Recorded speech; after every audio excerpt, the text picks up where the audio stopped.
Hello, and welcome back to Manufacturing Energy Success. Thank you for joining me. Did you know that there is a program that will pay you for curtailing your energy usage? In this week's topic, we are going to cover the demand response program and the additional revenue it might mean for your facility.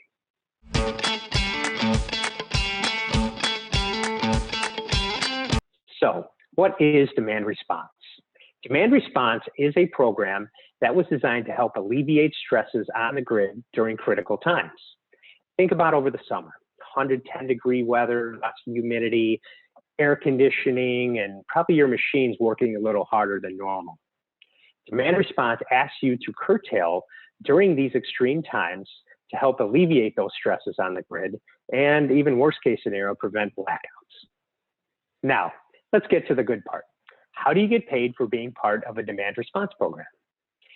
There is a 1-hour test event that usually takes place towards the end of June to mimic what an emergency would look like.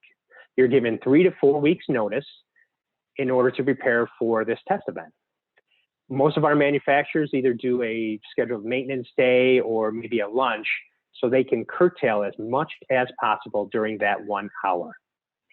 After that 1-hour test event, a few months are used to evaluate the data of how much you actually curtailed during that 1 hour. Then your payments are determined. For one client last week, it was an estimate, but we were estimated that they can earn $50,000 annually by participating in the demand response program. Now that the test day is complete, you're enrolled in the program. What's next? If a critical day is called, you will be asked to curtail as much energy as possible on that critical day. Critical day sounds a little scary, I know, but there are 2 positives to keep in mind in regards to critical days.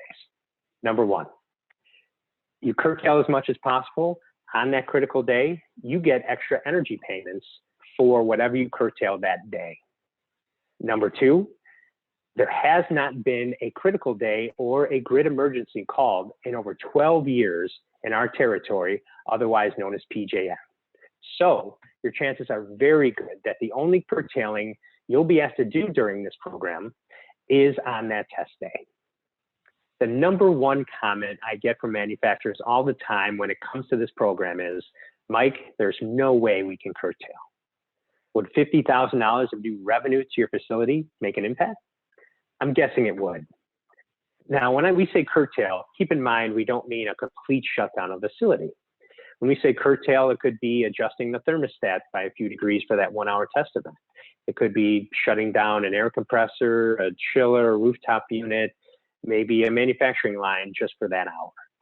The point is you can curtail as much or as little as you want, but keep in mind that your payments will reflect how much you curtail during that 1-hour test event. In closing, demand response is an incredible program to generate revenue for your facility. If you're interested to see what the estimates of payments might mean to your facility, I'm happy to help. Enrollment period is coming up fast. It usually ends in late spring, but could be earlier depending on how many megawatts are accounted for. In this program, there are a certain amount of megawatt hours available, and once those are claimed, enrollment is shut down until next year. Thank you for watching. I hope you found today's video valuable.